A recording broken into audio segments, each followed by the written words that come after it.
آج کے اس پروگرام کو آگے بڑھاتے ہوئے میں سہانا ہاں کو دعوت دیتا ہوں کہ وہ آئے اور اپنی اسپیچ سے، اپنی تقریر سے اور اپنی خطاب اور بیان سے آپ تمام سامعین کو نوازیں۔ اس شعر کے ساتھ میں ان کا استقبال ہے کہ آجا کے تکلف کا کوئی کام نہیں ہے، کہ آ جاؤ کہ شرمانے کا کوئی کام نہیں ہے، محفل میں سب خاص ہے کوئی عام نہیں ہے، مل جائے تیری نگاہوں کا سہارا، دنیا نہ بدل دوں تو میرا نام نہیں ہے۔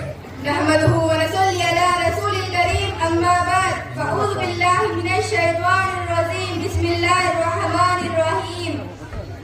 اسٹیج پر رونق افروز علماء اکرام و بزرگان دین و سیاسی رہنماؤں اور پردے میں بیٹھی ہماری پیاری ماں اور بہنوں، آپ تمام حاضرین جلسہ کو میرا محبت بھرا سلام۔ السلام علیکم ورحمۃ اللہ وبرکاتہ۔ میں آج یہاں فخر محسوس کرتی ہوں کہ مجھے آپ جیسے دانشوروں کے سامنے بولنے کا موقع ملا۔ عزت مند میری ماں اور بہنوں، اللہ تعالیٰ نے ہم سب کو پیدا کیا، اللہ جو چاہتا ہے وہ کرتا ہے۔ باری تعالیٰ کا ارشاد ہے یحب لمن یشاء اناثا ویحب لمن یشاء الذکور، وہ جس کو چاہتا ہے بیٹی دیتا ہے اور جس کو چاہتا ہے بیٹا دیتا ہے۔ بلا شبہ وہ بڑا ہی علم والا اور بڑے ہی قدرت والا ہے۔ صدر کی وقار اللہ تبارک و تعالیٰ نے ہر انسان کے اندر اپنے اولاد کی محبت ڈالی ہے، اسی وجہ سے ماں باپ طرح طرح کی پریشانیاں برداشت کرتے ہیں۔ تو انسان کو اپنے اولاد سے محبت کیوں نہ ہو، بلکہ ہر انسان کو اپنے اولاد سے سب سے زیادہ محبت ہوتی ہے، کیونکہ اللہ تبارک و تعالیٰ نے ہم سب کو اشرف المخلوقات بنایا اور اسی کے لیے پوری کائنات وجود میں آئی ہے۔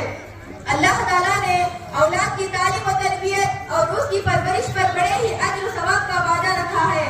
آدمی جو کچھ اپنے اولاد پر خرچ کرتا ہے اسے صدقے کا ثواب ملتا ہے، اور جس شخص نے اپنے 2 بیٹیوں کی پرورش کی اور انہیں دینی تعلیم دے کر شادی کروا دیا تو اس بندے کے لیے جنت واجب ہو گئی۔ مگر بڑے ہی افسوس کی بات ہے، آج بھی بہت سارے علاقے اور طبقوں میں لڑکی کو ایک بوجھ اور مصیبت سمجھا جاتا تھا۔ ان کے پیدا ہونے پر گھر میں خوشی اور مسرت نہیں ہوتی ہے، بلکہ رنج و غم اور ماتم کی جاتی ہے۔ یہ حالت تو آج کی ہے، لیکن اسلام آنے سے پہلے عربوں میں بیچاری لڑکیوں کو زندہ کاٹ دیا جاتا تھا، یعنی زندہ قبر میں دفن کر دیا جاتا تھا۔ جب اسلام آیا تو لڑکیوں کو جینے کا حق ملا، بلکہ اس کی تعلیم و تربیت، اس کی پرورش، اس کا حق دینا، اس کے ساتھ احسان سلوک کرنا آپ کو جنت کا مستحق بناتا ہے۔ حضرت ابو سعید خدری رضی اللہ تعالیٰ عنہ حضور اکرم صلی اللہ علیہ وسلم کا پاک ارشاد نقل فرماتے ہیں، جس شخص کی 3 بیٹیاں یا 3 بہنیں ہو یا 2 بیٹیاں یا 2 بہنیں ہو تو پھر ان کے ساتھ اچھا سلوک کرے، ان کے حقوق کی ادائیگی کے بارے میں اللہ سے ڈرتے رہے تو اس بندے کے لیے جنت کا فیصلہ ہے۔ میں اپنی بات کے آخر میں آپ سب سے یہ درخواست کرنا چاہتی ہوں، جب بچہ یا بچی 7 سال کا ہو جائے تو اسے نماز پڑھنے کا حکم دو، اس سے پہلے بچے کو مدرسہ بھیج کر نماز میں پڑھی جانے والی چیز سکھاؤ۔